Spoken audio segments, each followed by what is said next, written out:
ஜீவாங்கிறவர் aversion உள்ள actor, hero கிடையாது. அவர் எல்லாருக்கும் பிடிக்கும். அவர் ஒரு பாசிட்டிவான பாய் தான். எல்லாருக்கும் தெரியும், எல்லாருக்கும் பிடிக்கும். படங்கள் அமையல. கேரளாவில் படம் பார்த்து மலையாளம் படம் பார்த்துட்டு நான் இந்த மாதிரி இங்கே படம் வர மாட்டேங்குது அப்படின்னு கேட்குற குரூப் இருக்காங்க. இந்த படத்தை நீங்கள் மலையாளத்தில் இருந்தால் படம் நல்லா ஓடி இருந்திருக்கும் அப்படின்னு சொல்கிற விமர்சனங்கள் நீங்கள் எப்படி பார்க்குறீங்க? நீங்கள் அமெரிக்காவில் பிறந்திருந்தா எப்படி இருந்திருக்கும்? அப்படின்னா என்ன செய்யறது? அப்போதான் பிறக்கலையே. அப்புறம் நீங்கள் இங்கிலாந்தில் பிறந்திருந்தா விஜய் படத்துக்கு என்ன ஓப்பனிங்? பவர்ஃபுல் ஹீரோஸ் இருக்காங்களா? அவங்க படம் பார்க்குறதுனால யாருக்கும் தனிப்பட்ட முறையில் ஏதாவது கிடைக்குமா? இல்லை. அப்புறம் எதுக்கு இவ்வளோ கூட்டம் விடுறாங்க?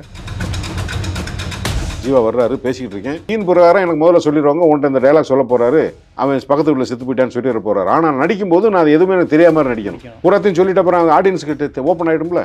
ஸோ அதில் சர்வ ஜாக்கிரதையாக இருக்கணும். ஒர்க்கிங் வந்து இந்த வீடு பூரா ஒர்க் பண்ணி முடிச்சிருவாங்க, லுக்கு கொடுத்துருவோம். ஓகே, அந்த வீட்டுக்கு கேட்குற மாதிரி பேசு, அவன் லெஃப்ட்டில் இருக்கிறான், அவன் அங்கே வந்து பேசுகிறான்னா லுக்கு கொடுத்துக்குறோம். அவ்வளோதான், லுக்கு தான் கனெக்ட்.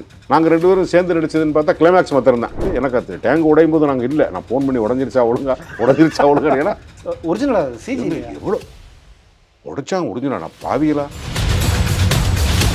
இங்கே தமிழ் படம் மொழி நம்ம மொழின்றதை தவிர வேற எல்லாமே அந்த ஒரே ஒன்லைன் ஆர்டரே இருக்கும்போது ஒரு சலிப்பு வரும். பிடிச்சி போன திரைக்கதை தானே அது. ஒரு தலைமுறை போங்கடா அப்படின்னு தூக்கி போட்டு வருது. அது கேரளாவில் அந்த காலத்திலிருந்தே வரம்பு மீறியவை, மரபு உடைக்கிறவை அப்படின்னு மனித உணர்வுகளை வெவ்வேறையாக அப்ரோச் பண்ணது வந்து கேரளா சினிமா, வெஸ்ட் பெங்கால்.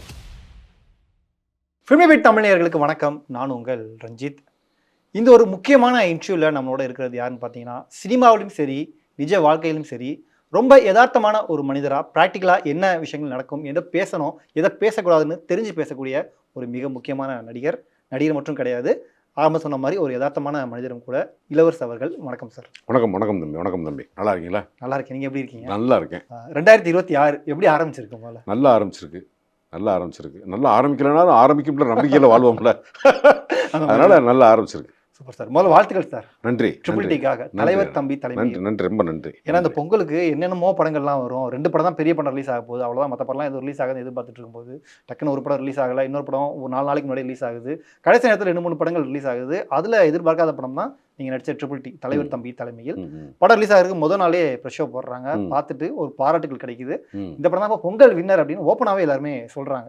அந்த ஒரு மைண்ட் செட் நீங்கள் அந்த ப்ரெஸ் மீட்டில் இருந்தீங்க, எப்படி இருந்துச்சு அந்த தருணம்? இல்லை, நான் எதிர்பார்த்தேன் தம்பி. ஏன்னா நான் நடிக்கும் போதே இப்போ பெரிய படங்கள் நடிக்க போகிறோம், சின்ன படங்கள் நடிக்க போகிறோம். சில படங்களில் வந்து சில பேர், அவருக்கு மலையாளி டைரக்டர், அவருக்கு தமிழ் ஃப்ளூயண்ட்டாக வராது. ஆனால் அவர் வந்து ஒரு கன்வே பண்ணுறாரு எனக்கு. அந்த கன்வே பண்ணுறதுலையே என்னால் வந்து எங்கேயுமே ஒரு தொய்வு இல்லாமல் நேரேட் பண்ணார் பை ஃபோன். ஓகே. அப்புறம் இன்னொன்று என்னென்னா, நமக்கு எக்ஸ்பீரியன்ஸ் என்ன வரும்னா, இவர் விஷுவலாக ட்ரீட் பண்ணிடுவார் இந்த படத்தை அப்படிங்கிற நம்பிக்கையும் அவங்களுடைய வாய்ஸ் ஓவர்லேயே அவங்க சொல்லிடுவாங்க. அதனால் எனக்கு முதல் நம்பிக்கை டைரக்டரோட கண்ட்ரோலில் இந்த திரைக்கதை மைண்டில் வந்து தீர்க்கமாக இருக்குது. சொல்கிற தமிழில் சொல்கிறாரா மலையாளமும் தமிழும் இங்கிலீஷும் மிக்ஸ் பண்ணி சொல்கிறாங்க. அவர் மலையாளிகள் பெரும்பாலும் தமிழ் மேக்ஸிமம் பேசிடுவாங்க, நம்ம தான் அங்கே மாட்டிக்கிடுவோம். இப்போ பெரிய படங்களில் வந்து என்னென்னா, ஒன்லைன் ஆர்டர் எப்படி இருக்கும்னா, ஹீரோ வருவார், அவருக்கு ஒரு பெரிய வில்லன் இருப்பான். அவர் வந்து இப்போ விஜய் இருக்காருன்னா பொலிட்டிக்கல் கலர் இருந்துச்சுன்னா வில்லன் பொலிட்டிக்கலாக இருப்பான். இல்லைன்னா ஒரு பெரிய இந்த சாம்ராஜ்யத்துக்கு கூடவனாக இருப்பான். இது எத்தனை வருஷமாக பார்க்குறோம்? ஒரு காலங்காலமாக அதான் பார்த்துட்டு. அப்புறம் ஊடக விமர்சனங்கள்ன்ற பேரால் படங்களை வந்து மிகவும் தனிப்பட்ட முறையில் தரக்குறைவாக பேசுகிற நேரத்தில் அந்த ஃபார்மேட்டை மாற்றாமல் அதையே திருப்பி போகும்போது, இன்றைக்கி ஓடிடின்றது வந்து மொபைல் வந்து பல மொழி பல விஷயங்களை கொண்டு வந்து சேர்க்குது.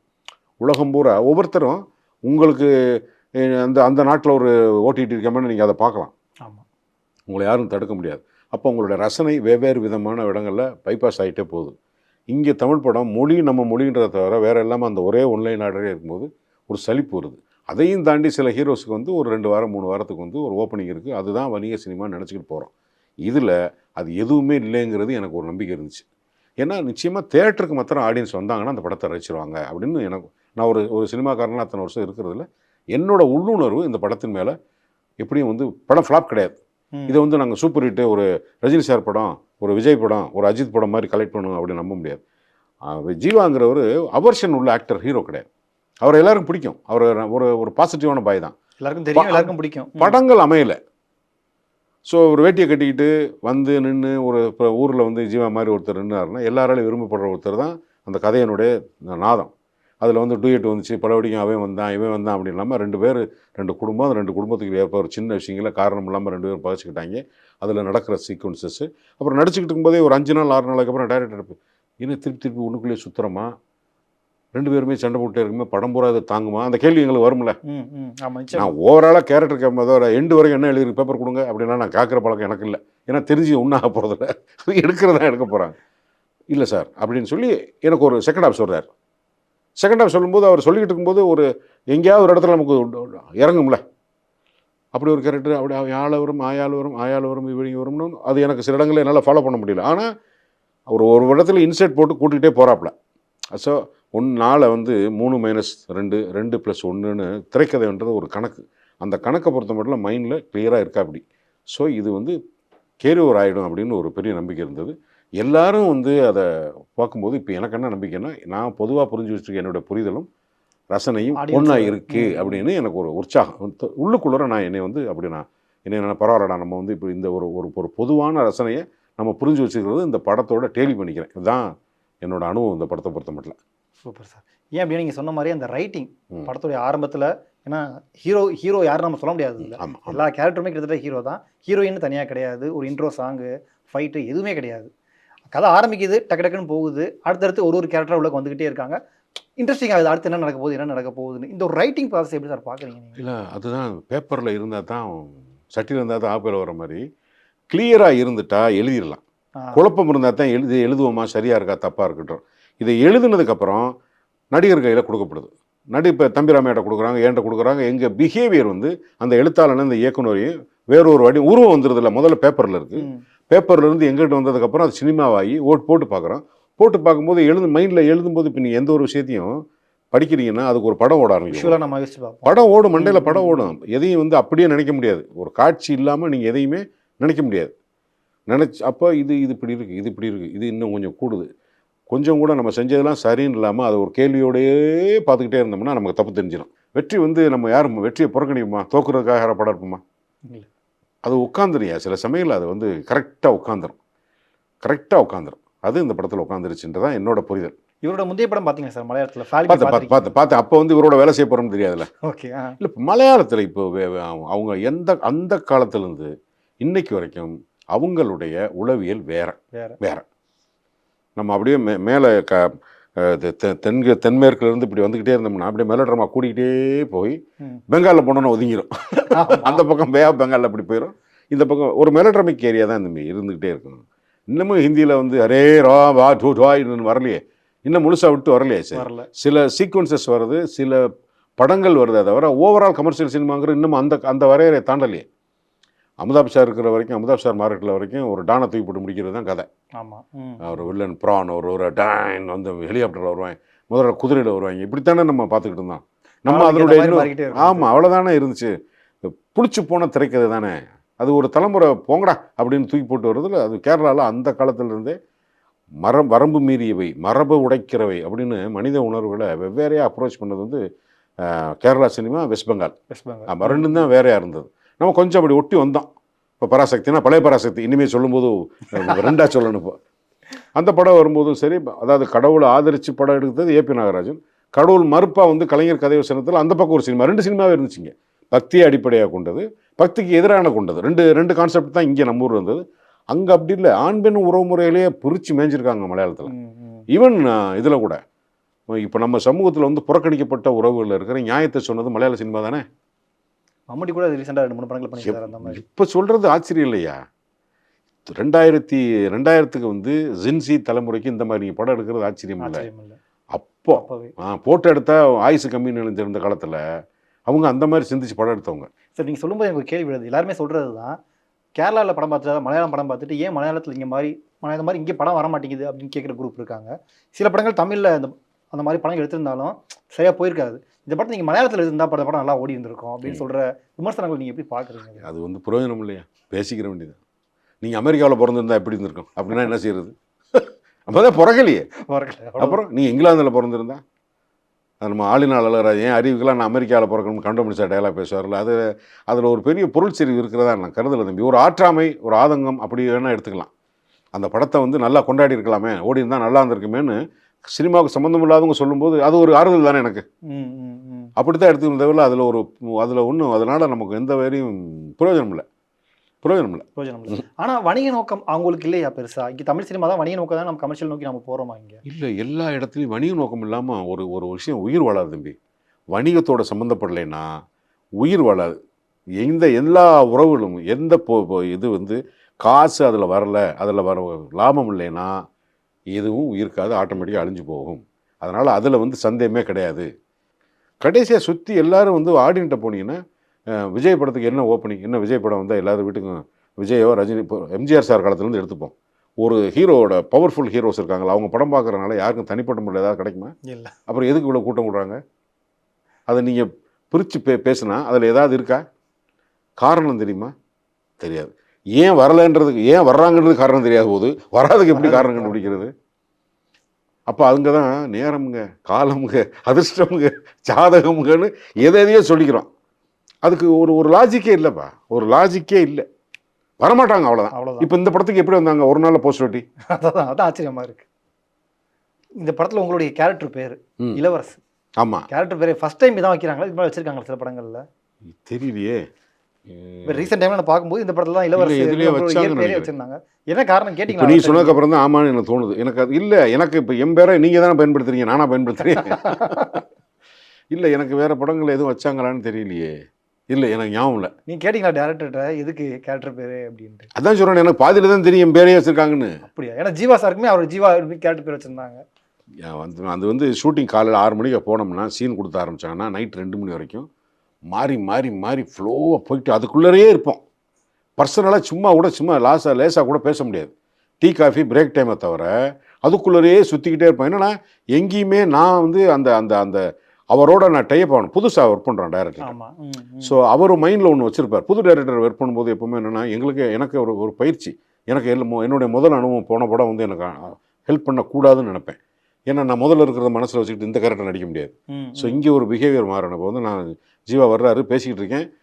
சீன் பிரகாரம் எனக்கு முதல்ல சொல்லிடுவாங்க, உன்ட்ட இந்த டைலாக் சொல்ல போகிறாரு, அவன் பக்கத்து வீட்டில் செத்து போயிட்டான்னு சொல்லிட்டு போகிறாரு. ஆனால் நடிக்கும்போது நான் அது எதுவுமே எனக்கு தெரியாம நடிக்கணும்.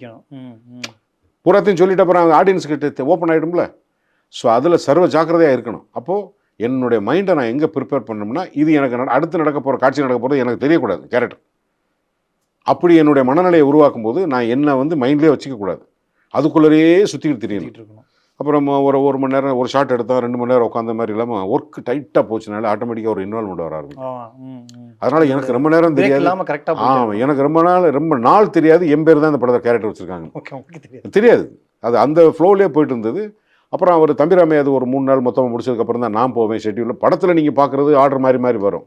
ஒர்க்கிங் வந்து இந்த வீடு பூரா ஒர்க் பண்ணி முடிச்சிருவாங்க, லுக்கு கொடுத்துருவோம். அந்த வீட்டுக்கு கேட்குற மாதிரி பேசு, அவன் லெஃப்ட்டில் இருக்கிறான், அவன் அங்கே வந்து பேசுகிறான்னா லுக்கு கொடுத்துக்குறோம், அவ்வளோதான். லுக்கு தான் கனெக்ட்.